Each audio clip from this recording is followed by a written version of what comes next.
Right, Matt, welcome to the My Tribe podcast. Thank you so much for joining us today. Thank you for having me, my friend. Appreciate it. Yeah, we had the pleasure of meeting at Gym Con, almost a chance encounter at the in the lobby at the end. I saw your Fit Body Bootcamp shirt and wanted to talk to you a little bit about Bedros, and we connected, and man, I got to meet a really unique individual in yourself, man. It was such a pleasure. So, I mean, can you give a little background of yourself and a little bit about your journey? Yeah, I mean, where do you want me to start? Because I'm an old man. I got a lot of time under my belt here. I've been on this planet 55 years, going on 56 now, and I've had a lot of trials and tribulations in my life, and a lot of good stuff happened, a lot of bad stuff happened. But where do you want me to begin? Want me to start at from childhood, growing up, or do you want me to start from my business venture? Or I could do a little bit of, I can just skim by it all. Skim it a little bit. Go from the start to finish. Tell me, how do we get to the man that we are here today? All right. So I was born in Central Falls, Rhode Island, which is happened to have been the smallest city in the smallest state in the country. Okay. Now, Central Falls was kind of a melting pot of a lot of different immigrants. Okay. My grandmother was full blooded Syrian, and there was a lot of Polish, Syrian, French that migrated to Central Falls. It was a big mill. Like when you look at the Industrial Revolution and, you hear about the first cotton gin was developed by Samuel Slater at the Slater Mill, which is right next to Central Falls, right? So a lot of history, a lot of deep-rooted history in that part of the country. We had the Industrial Revolution took place because it ran right along the Blackstone River, and people just kind of dumped and polluted the hell out of that river. So growing up, Central Falls was known as to be the most populated square mile. There was like a bar on every corner, right? A bar room, like little old school bars that people used to just go, drink until they got face down, shit face drunk, and once again, it Yeah. was a big immigration. It was different than what it is today, right? So like people would go and they'd go to work in the mills, and the mills, like I said, were all along the Blackstone River and stuff. So it was known for a lot of fabrics and machinery, all kinds of stuff. Hmm. So that's kind of just a brief, like, people that are watching this, maybe they're from the West Coast, they don't quite know what Central Falls is or where it is. But any event, so I was born there in 1968. My parents were 19 and 20 years old when they had me, so you can imagine how that turned out, right? So Mm. look at today's kids, 19 and 20, and having a child, right? How responsible our parents at that age. But loving family, everybody cared for me, and I was good. Not a lot of money growing up. Actually, Central Falls was very poor, right? Again, it was an immigrant town, and people like went there to break their backs and work for minimum wage just to have a job, right? So grew up kind of from humble beginnings. But as I got older, and got into high school, Central Falls was not known as much for having a bar on every street corner, but it got known as the cocaine capital of the country, right? So, going from a different type of immigration, when I was growing up in high school, I had a lot of Colombian friends, and it was a big Latino population. So it went from kind of a melting pot of like Syrians, French people, Polish, to like more predominantly Spanish people who immigrated to Central Falls. So I grew up kind of on the mean streets of Central Falls. Again, I always had a home. I always had a roof over my back. I was never, deprived of food, shelter, and clothing. But again, we didn't have a lot of money, and I was, I scraped my way, I scraped my way up, right? So fast forward to high school, and I was kind of a troubled kid in high school. I played some sports, and I did the jock thing. I went through all these different phases, but I just realized that high school, and I had a problem with authority from an early age growing up. Mm. School was kind of like, not my forte. And I got into a job. I actually worked several jobs. I mean, I worked as a young kid. I worked for my dad, who was a florist, who he started working at 10, 11, 12 years old for a florist up the street from him. He ended up buying a flower shop over 50 years ago. And I worked for him. So I developed a strong work ethic from my family. I had a very solid blue collar family. My grandfather was a hard worker. My grandmother was like, the typical stay at home mom. So my dad grew up in the white picket fence, one family house, two-parent household, where my mother had a different story. Just her mom was divorced. So she kind of, what do they call that? Systemic, traumas that went through her Gotcha. family. So so I lived in a single household, and you know, ended up actually I didn't really drop out of high school. I knew I was failing because I didn't attend enough. So what I did was I kind of went around the corner and got my GED before my class actually graduated. So I figured this is the minimum I need in life. But I started out my entrepreneurial mindset at an early age. Now, I don't know if you've ever read the book Rich Dad, Poor Dad. Yeah, Um, certainly. well, my dad was always brought up to just go work hard, work hard. So by owning a florist, he technically owned a job. I mean, he's still working. He's 75 years old, right? So to me, that's not Mm. the business model that I want to encompass, right? I want to encompass his work ethic and his leadership skills. And like my dad, awesome guy. Everybody in the world loves my dad, and but he was just kind of ingrained to go to work. My grandfather had the lunch pail. Worked 2, 3 jobs, and like we were just always ingrained that like money is for other people. Big money is for other people. It's for the rich. It's for the rich, right? So had that mindset. Whereas he's owned and still currently owns his business, but I was always a little bit more entrepreneurial. I started working at Domino's Pizza in high school towards the last end of my high school, which kind of shined a light on that. Like, listen, I'm making more money than my teachers by hustling, delivering pizzas and managing a Domino's. Why would I want to go to school, go to college, and do what they're doing, right? Because back then, teachers were making 20 grand a year, right? I mean, we're talking a long time ago, right? And that, I was making $400-500 on a weekend as a 18, 19-year-old kid, delivering pizzas, right? So in any event, I always had that entrepreneurial flair. Like I wanted to open my own Domino's, but things didn't work out. I ended up going and doing a construction job. I played it safe for a while, and did my construction work, and I learned how to be a good contractor, and I started doing that on the side, and I started making pretty decent money doing that. Then I started buying real estate, and I started finding out that there was a lot of money to be made in real estate.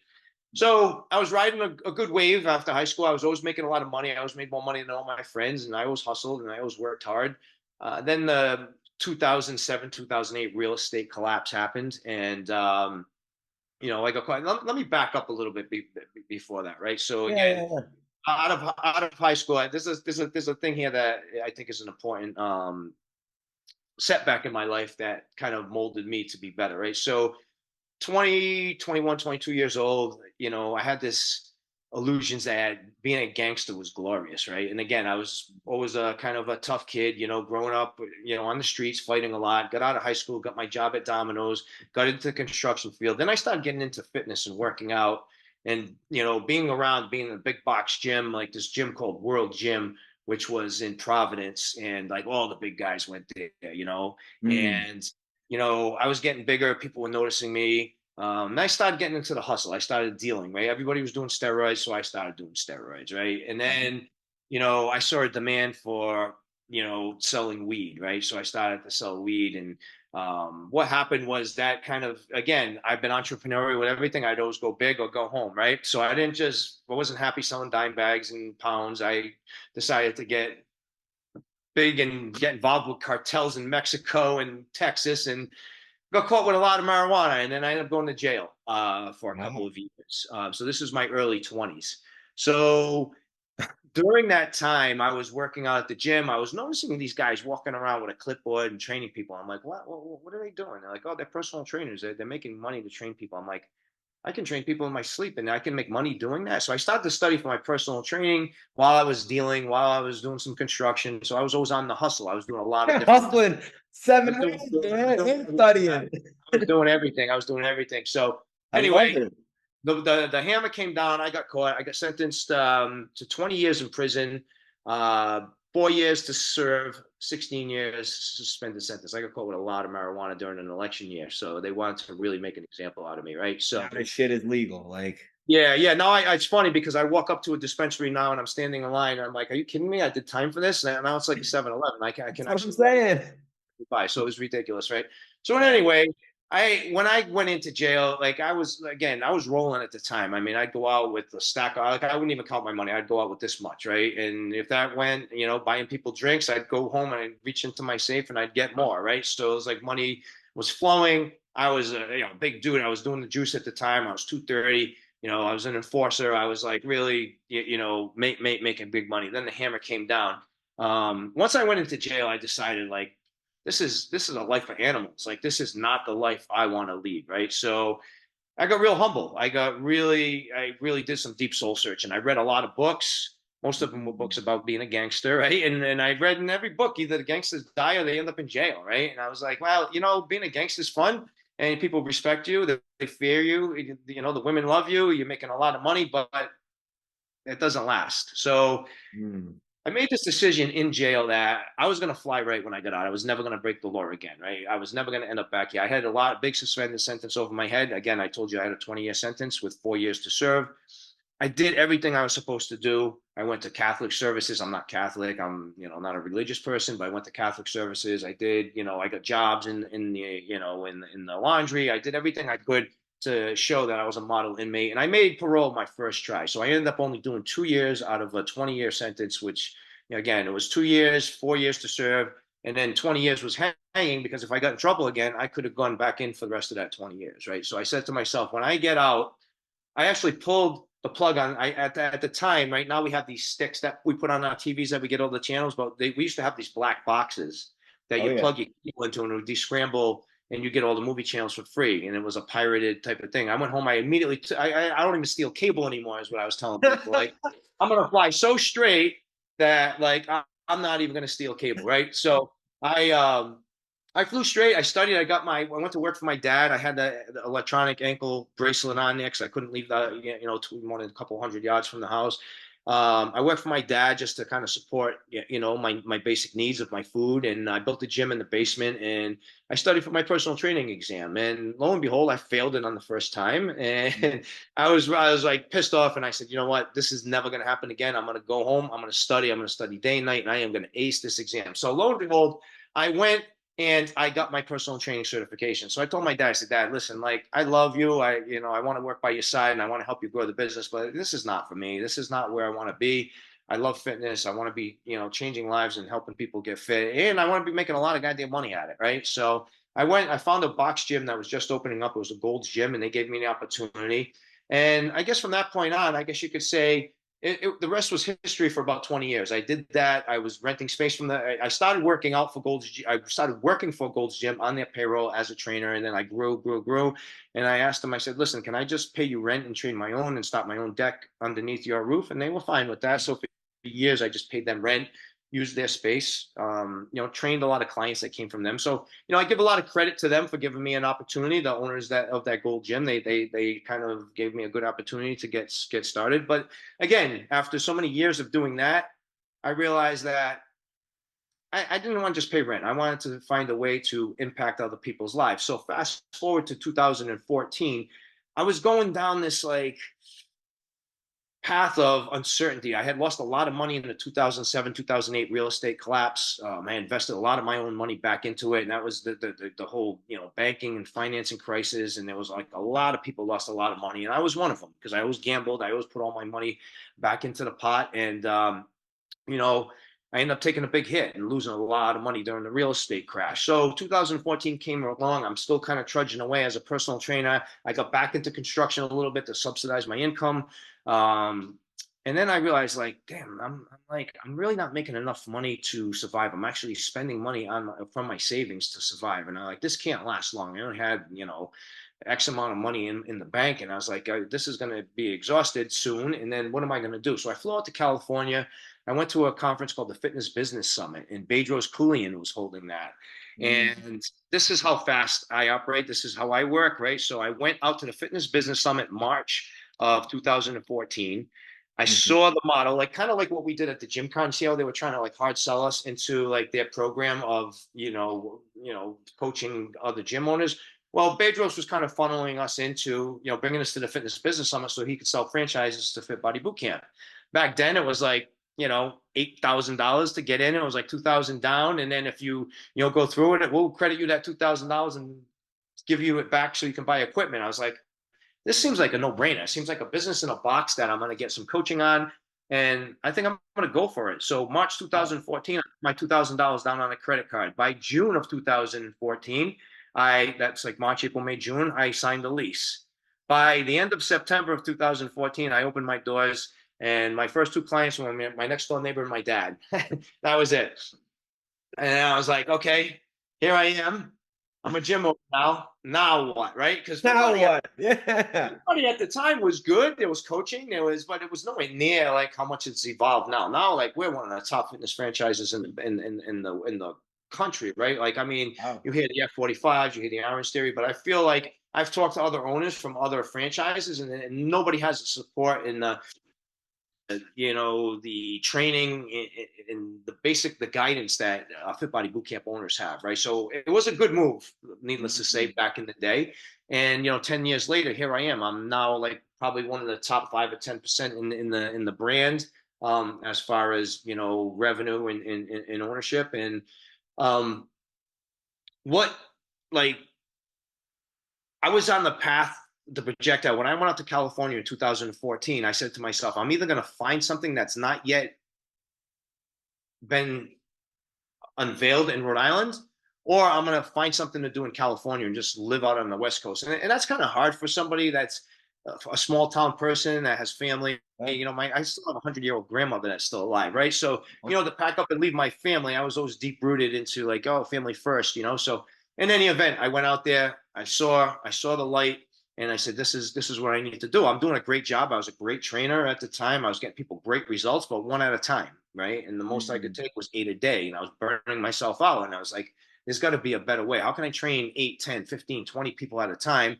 And then this Fit Body Bootcamp uh, came into my life, and I was like, wow, okay, this is just what I want to do. Like, I didn't even know this is what I wanted to do, but here it is. Here I am. I'm in this fitness business summit. I told myself I was going to take a 10-day trip in California and kind of find myself and find a direction and figure out what I was going to do. I came back and I was fired up and signed the lease and opened my doors. And here I am, 56 years old. I was like 46 when I jumped into my first brick and mortar business, and here I am at 56 years old, still a business owner. I've been in almost 10 years. We have a team of what do I have? I have 4 full-time coaches now. I have 2 interns on the horizon coming in. I have 2 VAs. So what is that? That's 6. That's 8. My girlfriend Melody, who's my integrator, that's 9, and myself 10. So now we have a team of 10 Holy at moly. Providence Fit Body Bootcamp, and we are dominating not only our local industry, but like we are dominating on a national level. I mean, a lot of fit body. Actually, I'm going on a Zoom tomorrow to talk to some Fit Body Bootcamp owners on some strategies and techniques and things that like it's going to be kind of like an open forum, a Q&A. Mm. So my goal in the long run is to actually pull myself a little bit away from the brick and mortar and be like a consultant to other gym owners. And I have a goal I have to reach first, though.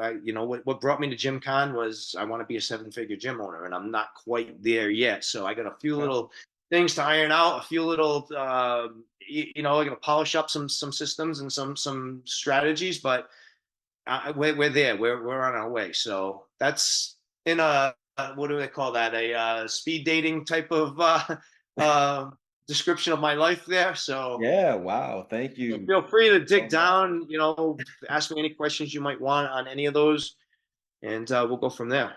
Yeah. The bumps in the road. I mean, it almost and you tell me, it almost seemed like going to jail, that was a little cheaper than college for you. And it seemed to get you Eh, right. I always say I went to Yale, but the J is silent. Is that the Central Falls way to pronounce it? Yale. when Yeah, the yeah, when it got a little yeah, Colombian. some yayo, man. Wow, that's unbelievable. I mean, was there, you mentioned you weren't religious. Was any of this faith-based, any faith backing, or this is kind of self-belief? Where do you find the resilience? Because that seems to be a common Even you failed the personal training test. Most people will walk away right there and say, I'm going back. I'm gonna go back, do what I'm doing. That's I mean, is what's behind that? I think it's a lot to do with grit and resiliency. I mean, again, I grew up, around a lot of adversity, and like I've always seen my parents, they had it tough, but they got by. They always figured it out, and I think that's kind of hardwired into our DNA. I mean, we see a lot of people that, like you said, they try something once and they quit, right? Not me though. I put my head back down and I try charging through that wall again. And you know, I have nothing against people of faith. I I my faith is self development. My faith is trying to develop myself to the Mm. next level. I've gone to church before, and it's all the same message. It's like be good to your fellow man. Just be a good person, and things will come back to you. Is kind of what religion is all about. I mean, I've been to Jewish services. I've been to Catholic services. I've been to I don't know, Baptist church. Baptist is, I guess that's another type. So I've been, I've experienced other religions and what they do, and it's, again, without, I guess that like the extremists are like, go kill everybody so you can go to heaven. But like, again, normal, good natured religions are all, what is faith, right? Faith, whether you have faith in Jesus, have faith in yourself, have faith in the system, have faith. I think faith is just kind of the word that we lean on, and I don't like to use it as a crutch. I mean, you see a lot of people that have done a lot of bad things and they turn to religion and they, for redemption, right? And Mhm. I've never really harmed anybody that badly that I need to seek like redemption. I've never done anything where I really burned anybody that, I mean, again, back in the day, I was kind of like a wise guy and like I didn't really care much about other people, but that was a short stint. And then going to jail, I was just like, man, like, you know, what comes around goes around, man. I'm paying a lesson for being a jerk. Like that was my lesson. That was like my payback to me. And again, I had that victim mindset when I was in jail. Everybody's innocent in jail. Like it's nobody's fault, right? So I adopted that. Like, oh yeah, I got caught. No, I got caught. I did wrong. I got caught, right? And I accepted that. It took me a while to accept that this was the universe telling me like what you're doing is not the right way. You're taking a shortcut to try to succeed in life, right? And nobody gets a pass. So to answer your question, no, it wasn't religion. I did go to Catholic services. I did, like I said, I did that as a way to show I was a model enemy, but I did get a lot out of it. I did get a lot out of it about, paving the way and being a good leader for others to follow and being that good role model. And, fast forward to today, now I try to be a role model for the youth of, inner city kids. And I work with an inner city football team. I started out as a volunteer coach, and then they liked me and they hired me and they put me on the school district payroll. I'm currently a mentor for a kid in DCYF, which is Department of Youth and their Children and Their Families, which is a foster home. So I'm a mentor for a kid there. My brother, to my family history, I had a brother and sister, but they're both deceased now. And my Mhm. brother had a young boy, and actually, I'm drinking out of my best uncle ever cup here because Oh, there you go. it was my calling. I never had kids, so I just wanted to try to be a positive influence in my nephew's life, and I still am. He's 19 years old, and I'm still trying to coax him along the righteous path here. And again, I you know talking about the whole religion thing.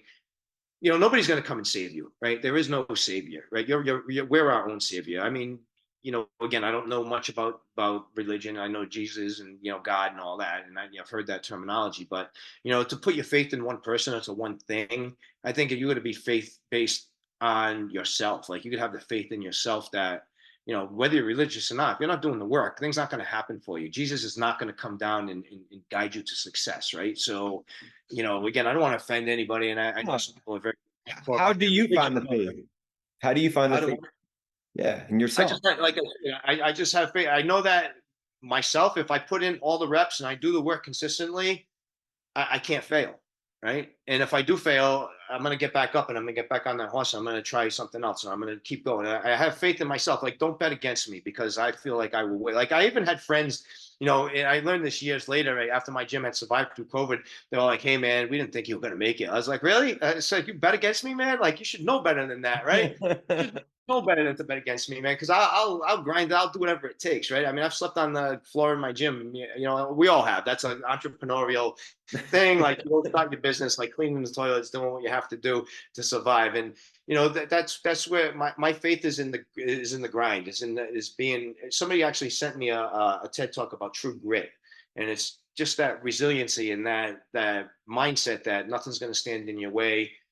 And again, I have self doubt. Don't get me wrong. Like, I went to that conference, and I'm actually writing an article about it now. I was intimidated going, Alex Mosey, man, this kid's going to be a billionaire. Like, how can I be in his league? Like, how can I be in his arena of a network? But I quickly found out by talking to somebody like you who's just looking to start a gym, or find your way in the fitness industry. I've talked to a lot of other owners that are not doing as good as me, and I'm like, gee, I got some value to add here. Like, I can actually, you know, in the position I'm in, and as hard as I've worked and the experiences I have, I can actually help people on this level too. So Mm. again, you know, I always have that self doubt. Like, will I ever be a billionaire? Probably not. I'm not willing to do the work. And there's a good quote that says, "Don't be upset about the success you didn't achieve, because you didn't do the work you needed to do." Right. So I know that I'm not going to be an Alex Hormozy on my computer at 4 in the morning trying to make money. Like, that's what it takes. Right. So that's what it takes to take it to his level. I'm not willing to, believe me, I'm willing to be successful. I'm willing to do what it takes to be a top tier gym owner, but to be a billionaire and to put those risks at this age point, you know, at this age and at this point in my life, you know, I know I'm not going to be a billionaire, right? Unless I hit the lottery or something, right? So, you know, being realistic about it, but not putting limitations on yourself and setting goals that you want, that's where the faith lies. It's just like, I have faith that, like, I want to be a 7 figure gym owner, and I am going to be a 7 figure gym owner. I may not hit the goal in the time I want to hit it, but I am going to hit that goal. So that is my, you know, Alex said a very good quote, is that you find the constraints in your life and you spend the most time fixing your constraints. And I, you know, that was a very valuable, that was worth the whole price of flying out to Orlando, going to that conference and investing 3 days there just to hear that. I just, that hit home with me. It's been resonating with me. And the thing is, like, you're gonna figure out what's wrong with your life, and you're gonna spend that time to fix it. And that's, you know, I'm willing to do that level of work. Mm. Yeah, just 4 hours, 4 hours on the bottlenecks of your business, of your life. What is it? It's just been 4 hours a day. It was a pretty simple. He was almost up there like, all right, guys, this is it. And it was, but it was so simple, but it resonated because Mm. you put the time in, the reps, you're going to reap the rewards. It's usually people in the gym. They do the reps, they're going to start losing the weight. They're going to start putting on the muscle. It's pretty clear cut in a beautiful way, but it's people have a hard time doing the reps, doing the shit that they don't want to do. How do you get through when it's something that you don't want to do? That's the thing. You end up kicking the can down the road. But you gotta, you know, the other thing that's a big factor in success on any level of life is having self awareness and be able to really assess yourself and being accountable to yourself, right? So at the time when I first started personal training, I wanted to be the best trainer. I was the best trainer around, right? I don't even care about being the best trainer. I just want to be the best creator of trainers. I want to duplicate myself, and I want to create other trainers, right? So I took the disc profile and, like, created some self awareness that, like, I'm not good at everything. You know, like, I need to delegate some other things to other people because I feel like I'm a great coach and I feel like a great motivator. But the other thing is, like, I got to be self-aware of my deficiencies in life. Like, I was always too, you know, a little too egocentric, right? So I realized, like, you need to be more humble in life, right? So a lot of people won't have that self-awareness, and they'll continue with this big ego, which will actually get you really nowhere, right? You're gonna be lonely on the top of the mountain, right? So self-awareness was a big factor in my success, is realizing, like, what I'm good at, what I'm not good at, what I need to fix, what I need to be better at, how can I be a better human being, like, you know, basically telling yourself, hey, stop being an asshole and just do it like this, right? And just follow this person and listen to these values, and set your own core values. For, you know, we have very simple core values at work, and we hammer that home every week, right? So our core values are growth minded and grateful, and solution focused to solve problems, and we deliver value and we drive change, right? So I use the acronym GSD, which I learned at my first fitness business summit. It means get shit done, and I just created Mm. my core values based on that acronym because I know I would never forget it, right? So growth minded means always trying to be learning, always trying to grow, always trying to be better, not just financially, but in a human capacity, right? So growth minded, like I'm always doing self development. I'm learning how to sell better. I'm learning how to create a customer experience better. I'm learning how to use systems and metrics. And I'm not a millennial, so I'm not really good at technology, but I'm not using that as an excuse, right? I'm growing past that, right? So we got to be growth minded. We got to be grateful too, because I don't pay my team. My members pay my team. And I want to let them know that they're the ones that are paying you your salary. I'm just moving money around, right? I So like be that grateful. perspective. Yeah. Every time they walk in the door, I want you to kind of bow down to them and be grateful that they're walking through our doors, because if they don't, it cuts our ability to grow. Solution focused to solve problems. I mean, Alex said it too. He's like, somebody called me in the middle of the night and said a pipe burst. He's like, well, I'm not a plumber. Like, figure it out. Like, do something. I've been using this a long time. I'm going to give Alex credit for saying it, but I've been saying it a long time. Like, if a landing gear from an airplane falls in the middle of the building, like, go outside. Don't call me. I can't fix it. There's nothing I can do It about it. ain't Right? me. Yeah. Go figure it out. And then, we deliver value and drive change. That all goes with the model, where it's like, if somebody walks in a bad mood and they walk out smiling, you've driven change. Like you've driven change, right? So I could be micro changes in people's lives. Not everybody's going to lose 20 pounds their first week being here, but we need to deliver the value and let them know that what they're paying for is an investment and not a cost, right? So those are our core values, and those are how we live by and how we run the business by those few core values, right? We don't need 20 words of, trust, influence, all this stuff that mean nothing to people, right? The core values are what mean the most to us. So, to answer your question, that's, back to the point I was making about self-awareness. And it's just like, I did this thing called the Project back in 2019. I think we talked about that a little bit. It was a Navy SEAL Yeah. run by Bedros, of course, right? And again, it broke me down. And they hammer you for 3 days straight. They break you down, and then they help you build back up. And I got a lot of aha moments, and they give me a lot of good feedback. And they're like, stop being so irrational, reactive about things. Take feedback and run with it. Don't argue feedback. And again, that clicks the self awareness. Like when people give me feedback, I want to hear it. I asked for it. Tell me Mm. what I'm doing wrong. Don't tell me what I'm doing right. If you tell me what I'm doing wrong, I can fix it and grow. If you tell me what I'm doing right, it's just feeding my ego and inflating my head. If I'm doing something right, I can see it's working, right? Don't tell me what's not working. Tell me what I'm doing wrong, right? So So, for some people who don't know what the project is, you go into a little bit about what that is and was for you, and what was your biggest takeaway other than the criticism? well, pretty much that. And the other thing is that complacency, right? That never be complacent. Always look for room to grow. Actually, I like that term so much. Complacency kills. I Ooh, tattooed on my complacency forearm, kills. right? Let's Because go. there's always another level. There's always another level. Like as far as when I went to the project, it was 2019. I felt like I'm a pretty tough guy. I've gone through a lot. I've been to prison and back and all this. And when I went through that and got hammered, I just knew I wasn't going to do it. So it's basically a 3-day self-development program for men. And not to give too many details, but you go in there in 3 days and they just beat the hell out of you, lack sleep. They feed you again enough to keep you alive, obviously.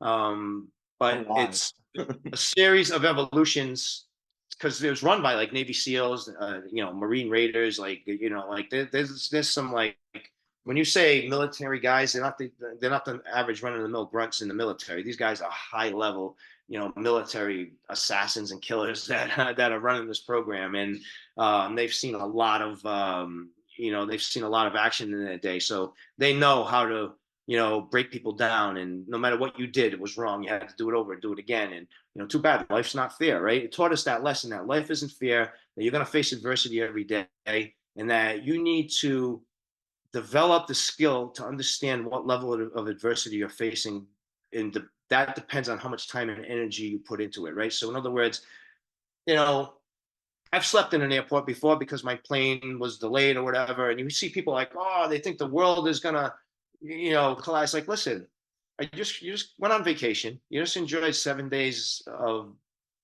bliss of being, whatever, wherever you were. And you're Mhm. complaining about sleeping on the floor of an airport. Like, that's a first world problem to me. That's not something that's going to change my life forever. It's a setback in life. It's like, Okay, fine. I'll just grab that spot over there under the window, roll up my backpack, and I'll go to sleep. And I'll get the next day. I'll be a day late. I call my team and tell them, "What are you going to do?" Right? And Yeah. I realized from the project that I live strongly by the three C's in life. It's like control what you can control, Hmm. cope with what you can't control, and concentrate on what matters the most. All right. So you control what you can control, right? If things are out of your control, you can't control the weather. This is why I set three. I live in New England, right? So we get some pretty Bad crappy weather. weather. Yeah. I made a point to train outside. This was way back before COVID. Train outside Tuesdays, Fridays, and Sundays. And why did I pick those particular days? Because I don't want to just say, "Oh, it's nice out. Let me go work out." I'm working out. It's Tuesday. We got a hailstorm. We got rain. We got snow. I can't control that. I'm going to go out and get my workout in, right? I'm going to control it, and then I mean I can't control that, so I'm going to cope with it, right? Again, that's the three C's: control, cope, and concentrate, right? So I can't control the weather. It's raining out. It's Tuesday. I got to get my outdoor workout in. I don't know when it's going to let up, so I got to go out there and cope with the weather, and then I got to concentrate on what matters best, what matters most, and what matters most is me being a 55-year-old guy and I want to be in the best shape of my life, right? So you met me. I mean, you see what kind of condition I'm in. In I'll great stand next to shape. a 25, 30-year-old today, any day of the week, and, you know, because I want to concentrate on what matters to me. And what matters to me is being that role model to other 55 and under men to say that there's no expiration date to looking your best and feeling your best and performing your best, right? So Mhm. again, that's the three C's. That's just an example of how I incorporate the three C's in my life, right? Your car breaks down. Funny thing is because when I'm going to the airport and I'm in an Uber, I get a little stressed. I get a little anxiety, especially in the morning. Like, am I going to miss my flight, whatever? But I know that once I'm a mile away from the airport, my anxiety goes away because no matter what happens, I can get out and run to and catch my plane on time, right? So I just have these benchmarks that I need to reach to know that, like, okay, all right, if I get stuck leaving the house, I'm going to have a little problem. I'm going to call a number. Ooh, I don't know if this is going to work out, but I know if I'm at least a mile away from the airport, I'll grab my suitcase and I'll hoof it to the airport and I'll get there and I'll get on that damn plane, right? So again, like that would be another example of a first world problem. I mean, I've had some setbacks and some trauma in my life. I had a 19-year-old sister was killed in a car accident, so that's something that you got to cope Boy. with, right? I couldn't control that. I Mm. had to cope with that loss. My family had to cope with that loss. My brother, he had a tough life. He passed away January 1st, 2020. Right, I'll never forget that day. I got that phone call. My younger brother passed away. Right, so I can't. But that was out of my control. I tried to help him go the right path. I tried doing certain things to steer him in the right direction, but it just wouldn't set in. And ended up abusing his body for so long that he just shut down and he just passed away. So again, coping with adversities in life, those are third world problems. Those are problems that like you can't, it's tough to come back from. But the thing is, I never missed a workout during any of those times. I never used that as an excuse to let myself go, to let oh yeah, wait, what happened? Oh, Matt went through a tough time. He lost his sister. That's why he gained 20 pounds. I don't want that. I don't want to be a victim, right? I don't want that. I don't have that victim mentality, right? Things happen. Again, I lost siblings. Just look at what's going on in Ukraine and whatever around the world in Gaza and all this other stuff. Like a lot of worse things could have happened to me. You think that you lose somebody in your family, that's the worst thing that could possibly happen to you. But on the bigger scope of life, there are a lot of worse things that people are encountering that is in a similar situation as me. So again, not to have that victim mindset, not to make excuses, and that's part of the resiliency that I've kind of factory well not it was kind of factory installed in me, but I kind of lean on that resiliency and that grit to make it to the next level. So Mm. Now, the growth, the self-development, was there a pivotal moment for that for you, or was that kind of always ingrained in you? How did that become in your life? well, what happened so when I was in the can, I was reading a lot and studying and stuff like that. But when I got certified through ACE, American Council on Exercise, and they require you every 2 years to get 20 classroom credits to keep your certification alive. And my first time I had to do that, I went to some seminar and I was like, wow, man, this is like a lot to learn. I totally geeked out on self development. And I was just like, since then, I was just like, and again, like you can be an information gatherer and never use it. Mm. But I'm an information gatherer, but I implement. I take action on things that I learn, right? So I don't just go around self development looking for that. So even like Jim Lunch, Alex said, he goes, Jim Lunch isn't going to save you.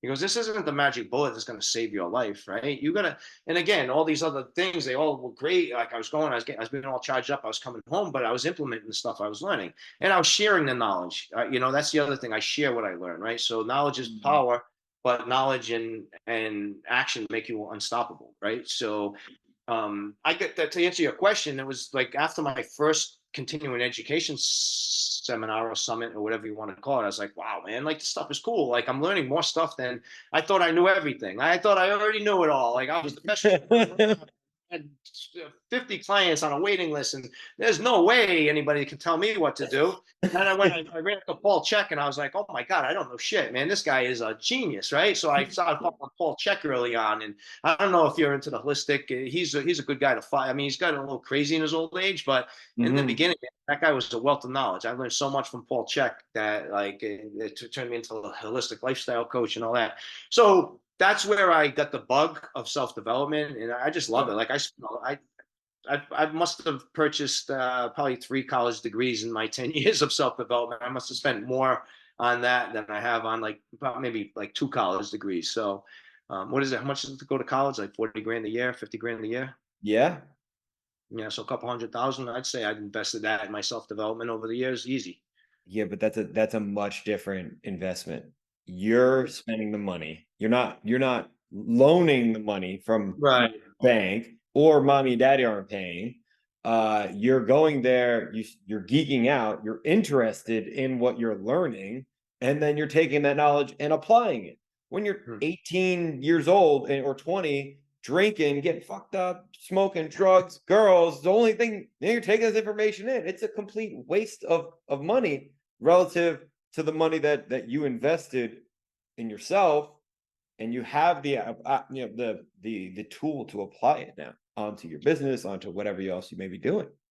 And this is a real question. I don't really know the answer to this, but how many college professors on business have actually owned businesses and failed and grown and like, and these are the people I'm learning from, like the Bedroses and the Alex Hormozis and all that stuff. Those guys have done it. Have been in the trenches. I don't know how many college professors have actually lived or walked the walk that they're teaching, right? Again, it's textbook, right? I don't know if Slim to textbook education none. Yeah, slim to as none good for sure. as real life experiences. So again, not knocking a college degree. I think that like, hey, if you can afford it and you're going to be a doctor or a lawyer, you need it. But Mhm. I'm learning from guys in the trenches as opposed to some talking head that's probably learned his education from a textbook and never really applied any of it to his own life, right? So again, I don't know. I'm not, if there's any college professors listening to this, don't get mad at me. But I just I'm asking a real question. Like, how many of them actually have lived in the real world of business and really experienced like a COVID? Like, how do you teach that in college? Hey, we're gonna have a Yeah. pandemic and shut your doors, and you're gonna be without income, and you're gonna rely on the government to save you with a PPP life preserver. Like, this is what you're gonna do. I don't know if there was a course on that, but I No. learned it. You can teach it now. That's the I key. can teach it now. You've I been can teach through it it. now. You have proof of concept. Do those I college do. professors have the Bedros, Alec, they all have, you guys all have proof of concept. Yeah. I don't think So. they do. And if they did, then they would still be there doing what they're doing or consulting. And the thing is, it's like when you watch a movie twice, 3 times, you see things in it that you don't see the first time, right? Same thing with reading a book. I've just recently, the past couple of years, started rereading books that I've read, and I got like aha moments. So when I go to these self development courses, what they taught at Gym Launch, I'm doing a majority of it, but I picked up a couple little nuggets that are going to enhance what I do and take it to that next level. Actually, I'm working on a past old lead follow-up campaign now. I got like thousands of leads. Like, why spend money getting new leads when I can go back and try them one more time, right? Out of 1,000 leads, and if I can get 10 members out of it, that's fine. And going to that Gym Launch conference kind of like gave me an aha moment and gave me something to work on. So I'm going to create a little campaign. So you can always learn something from, even though majority of it was repeat of what I'm already doing. And I felt pretty good leaving that because, like I said, I was intimidated going there. I'm like, I can't swim in this pool of big fish. And then at the social, I'm telling other people like, hey, this is how you doing this? Are you doing this? This is what they're like. Oh, wow, really? How do you do that? So I felt like I was like a consultant for some other, gym owners, as well as like, the little bit of information I gave you. I just feel like I can be valuable at any level, and that's why I geek out on those self-development conferences, because I can always learn something new. I can always pick something up that I can implement and be better. Yeah, I mean, you invest the money. Let's just say it was, 2 grand. How many leads do you have to go back and sign to close that out and more now because that idea was both born from being there and now you have a fire and inspiration that you can now take that task and either delegate it down to your team or you do it and follow it through and blow the roof off. And One member will pay for that trip. If I get one member, there we go. That's it. you know, That's not like that's the when you say, oh, the college education, that money, the ROI on the self-development is unbelievable. I've never had an opportunity to look at it in that way. It's right, powerful. It's right. really, really powerful. I have a question here. Looking back, Matt, at all that you've accomplished or overcame, what are you most proud of? What am I most proud of? The fact that I never went back to jail. I am proud that I actually learned. So what like it's tough to pinpoint one thing, but what I'm proud of in myself is that I learned from my mistakes. So, you know, granted, do I am I never going to invest in real estate again? Of course not. I'm probably I own my own house, and I'm probably because I know that assets build wealth, right? The income builds your lifestyle. Income supplies your lifestyle, but assets build wealth. So you know, I learned from a lot of my mistakes, and I was kind of like a loose cannon, right? So I would fire, aim, ready type of person. Like jump out of the plane, let's build the parachute on the way down. Now I just kind of I look, I analyze, I pay more attention to my surroundings. I don't just make irrational mistakes, right? I would say the one thing I just want to narrow it down. I want to be respectful of your question, not just give you a broad, you know, a broad answer, but having my gym and keeping that open for 10 years through a pandemic and going through the growing pains that I've gone through and developing a team and right where I am right now, I'm pretty proud of what we've accomplished as a organization at Providence Fit Body Bootcamp. And it's not just me; it's everybody around me. It takes a tribe, to succeed. But I Mhm. feel like I've grown my leadership skills to the point where I'm better at leading others than I used to be, and it shows. It shows. The data shows. Data does not lie. Data does not have emotions, does not have feelings, but the data shows that I'm doing the right thing and I'm on the right projectile. Granted, could we have another pandemic tomorrow or something stupid that pulls the plug on our economy? Absolutely, right? So, but to have lasted in business for 10 years and to be a successful gym owner, and I've had one of my competitors actually, he texted me, he's like, hey man, he goes, I never, really saw eye to eye with you, but he goes, I got respect for you for what you've done and what you've built in that business. And, to me, it's like, that's coming from a competitor is Wow. pretty significant, so, yeah, I'd have to say that was like one of the things that have, made me the most proud of, what I've done, what I've accomplished. I've helped thousands of people change their lives, and you just look at the testimonials that we get from our members, and that makes my soul sing right there. Is like when somebody says, Fit Body Bootcamp changed my life. I was depressed. I was not liking how I looked in the mirror. I was just in this slump, and now I'm a new person. Like to me, that's pride. I take a lot of pride in that. Mm, beautiful, man. Thank you for sharing. That's amazing, to have had the grit and the resilience to a start, then keep going, then COVID hits. I can't even imagine what some of the trials and tribulations that you've had to just trust and have faith in yourself through. That's unbelievable. It's It's really like being on that mountain, man. Just saying, "Hey, I got to get off this, and things will be different." Yeah, yeah, we we got to share the Bear Mountain story with you. Yeah, that was a good you just gotta trust, you gotta know. Yeah. Speaking of death and almost dying, when it's all said and done, how do you want to be remembered? I actually wrote a eulogy a while ago. I can't dig it up, but what I tell people is that if one person attends my funeral and says, that Matt, he changed my life. He changed my projectile. He gave me good motivation to take things to the next level. I'll be good with that. And, the thing is not to pat myself on the back too much, but I know that there'll be more than one person that says that. 1968 was the year I was born. Whatever year I die, it's the dash in the middle that makes the difference. That's your legacy right there. So what did I do while I was here? I want to, my gravestone so it's going to say Matt Espeut, coach, mentor. Uh, those are my titles that I want to take to the grave. And you know,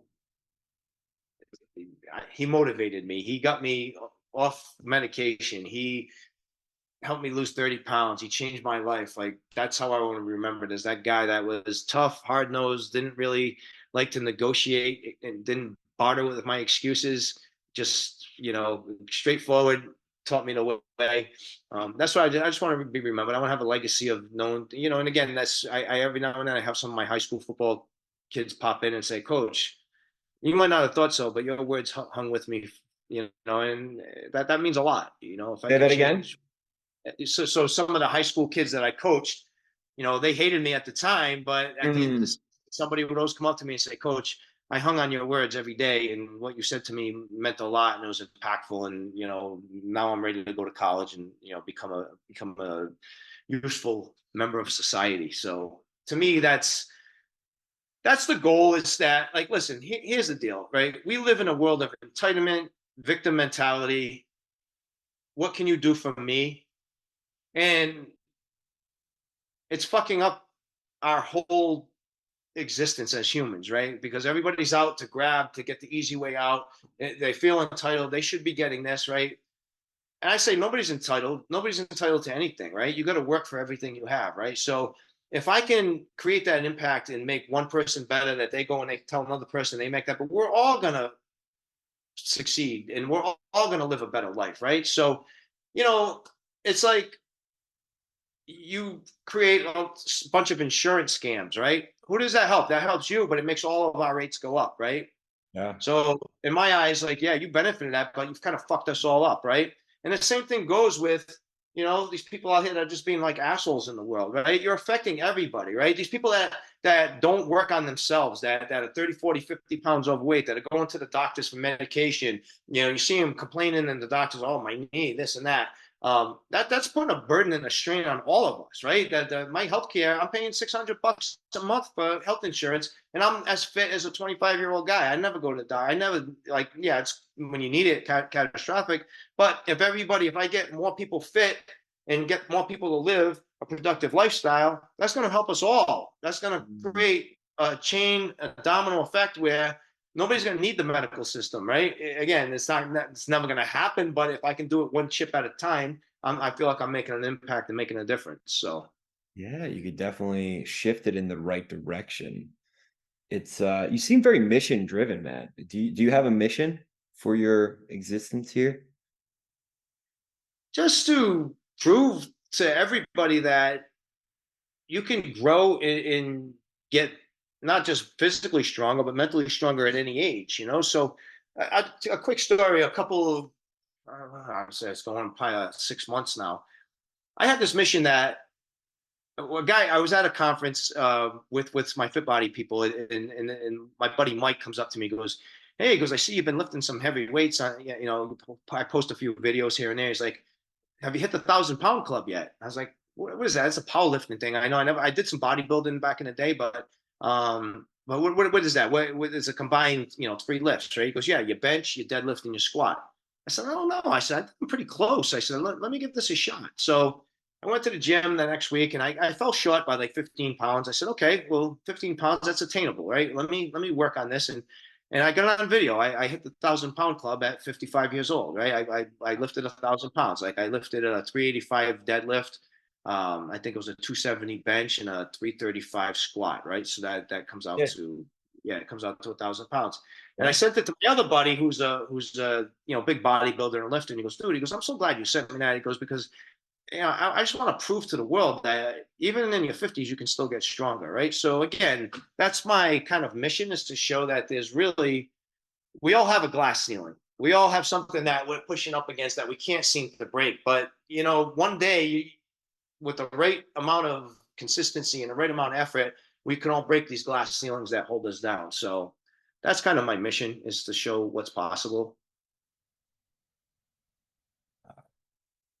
That's amazing. Do you have any goals that you want to share with the world that we can reconvene on? I know you talked about a seven-figure gym owner. I know you mentioned that. I mean, is there anything else that comes to mind? Um, I got some. I'm actually. I want to compete in. I'm a big mountain biker, right? So I like to mountain bike and do off road stuff. Okay. So I want to compete. Maybe another one or two. I used to race back when I was younger, and I was pretty successful at it. On a local level, nothing national. You're not going to see me on the X Games or anything. But I want to compete in a mountain bike race and be competitive. I'm not necessarily saying I'm going to win, because there's a lot of guys that are like skinnier, that faster than me, right?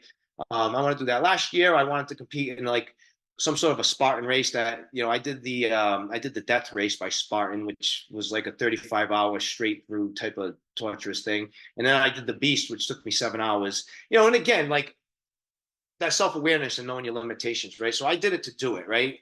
And I Mhm. see, to me, people that compete in Spartan races are some of the best athletes in the world. I mean, they can hang on monkey bars. They're jacked. They have endurance, and they're strong. Like, I think that they cover a little bit of all. So combined, I'm not saying that they're the strongest people or the fastest people, but combined, I think they're some of the best well-rounded athletes in the world. It's people that compete. You see these guys that compete in these Spartan races, and they look like they're right out of that movie Sparta, or 300, Yeah. right?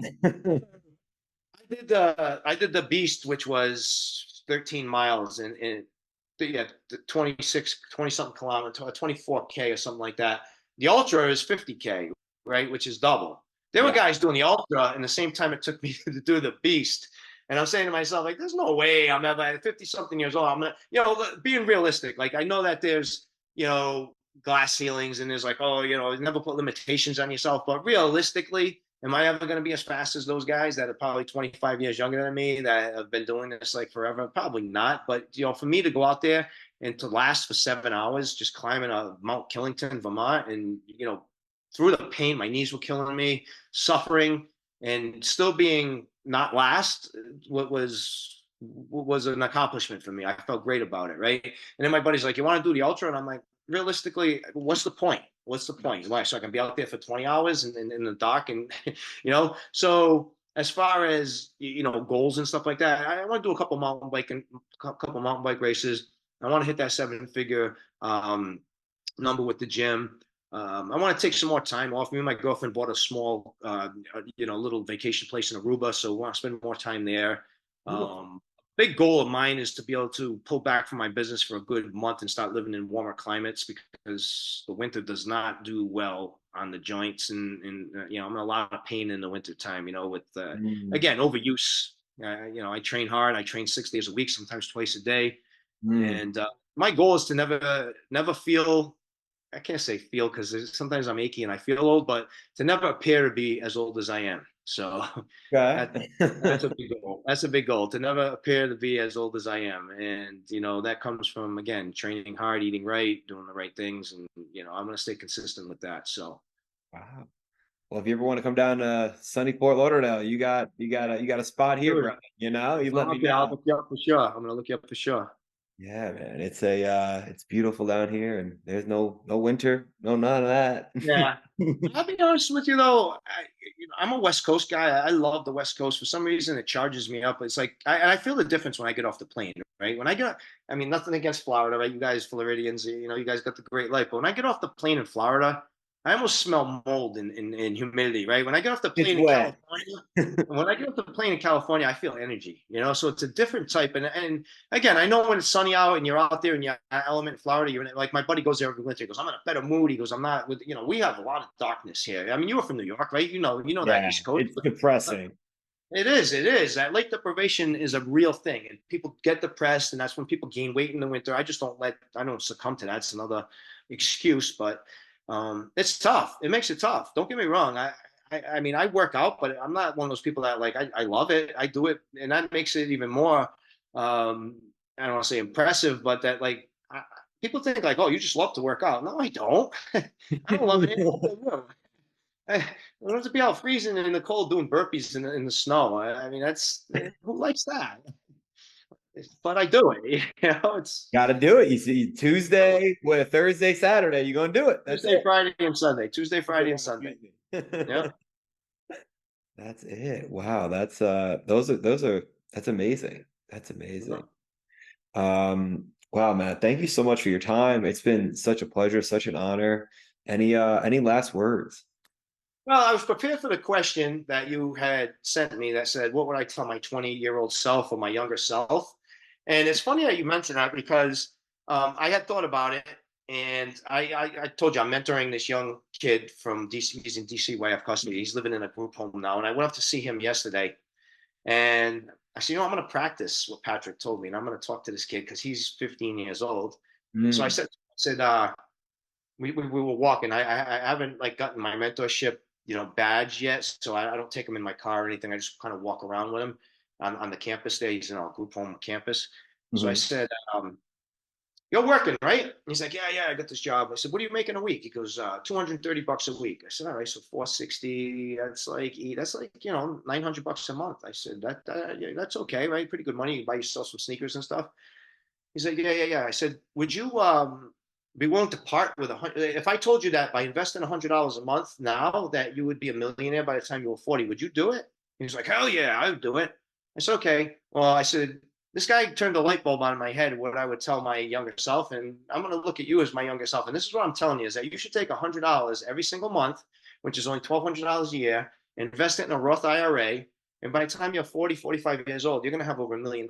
He's like, "Really?" I said, "Yeah." I said, "The way they compound interest," I said, yeah, I mean, you're 15 years old now, you've got 25 years to do this, right? 25 years of saving in the thing. So I just wanted to leave you with that because you did ask me that question and I did give that some thought and I wanted to be prepared for this interview here today. So that would be one big thing I would have told myself is invest sooner and more okay. quickly. And like I said, I'm in a pretty good position in life, but I'm not ready to retire, and I feel like I could be again where we're supposed to be, right? Where when we stand up, where we plant our feet is where we're supposed to be. I still think that I could have been a little bit better if I made wiser investments, but again, things happen for I don't want to say they happen for a reason, but things happened, and Mm, it's you got to cope with what you can't control, right? I lost a lot of money in my day.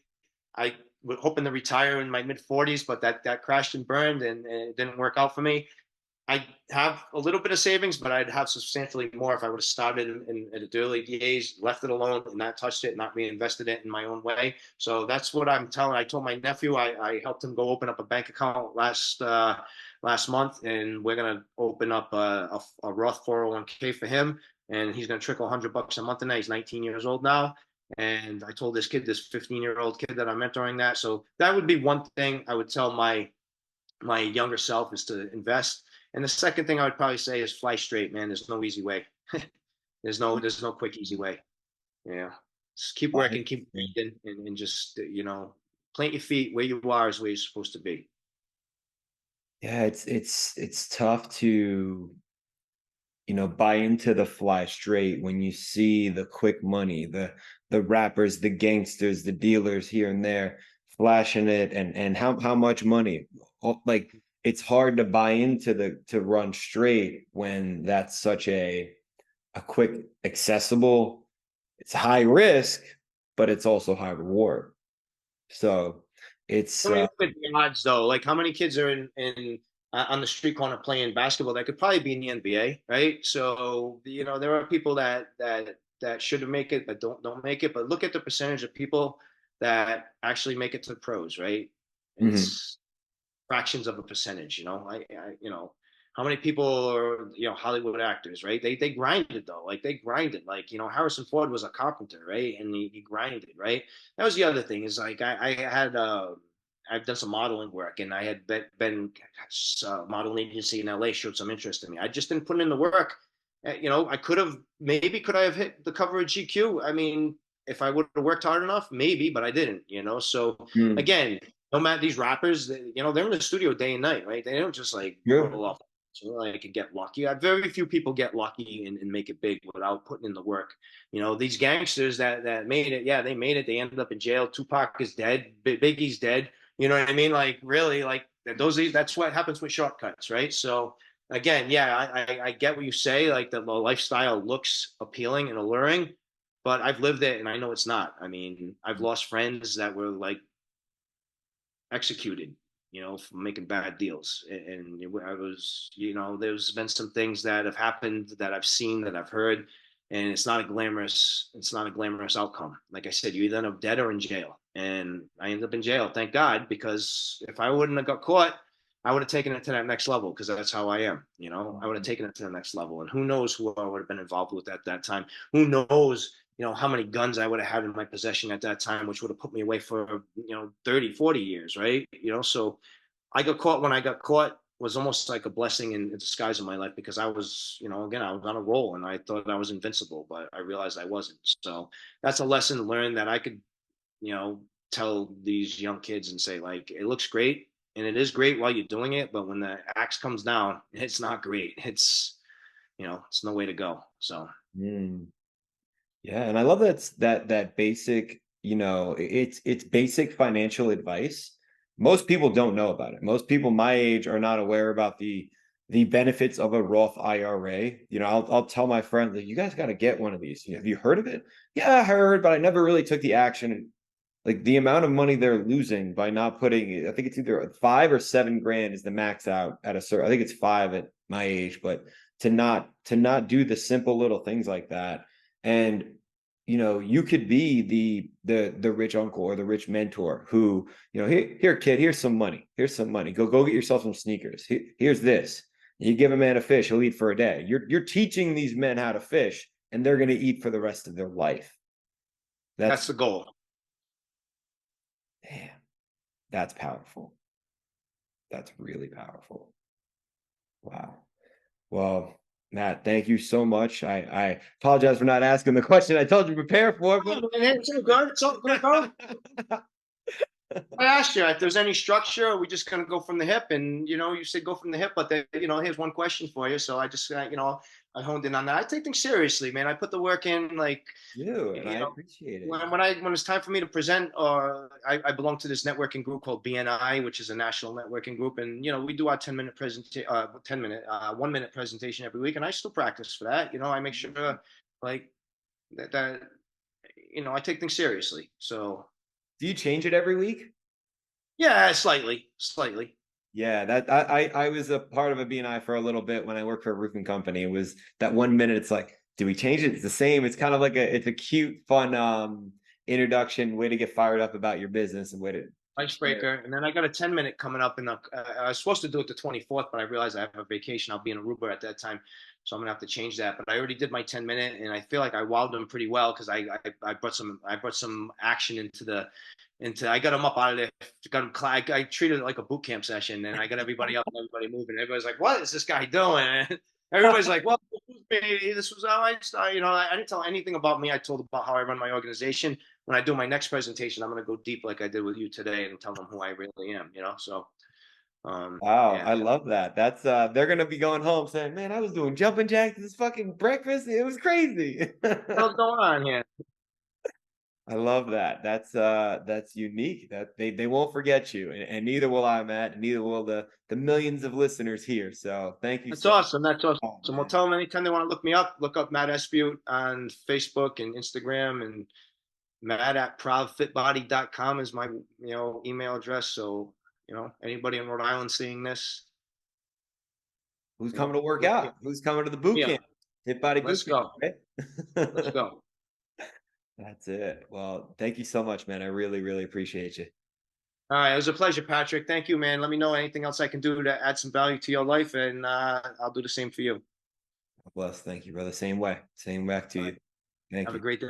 Bye. Thanks for tuning into the My Tribe podcast. If you enjoyed this episode, make sure to hit the follow button so you never miss a new release. You can also stay connected with us on social media for updates, behind-the-scenes content, and more. Follow us on Instagram, Facebook, YouTube, and your favorite podcast platform. See you next time.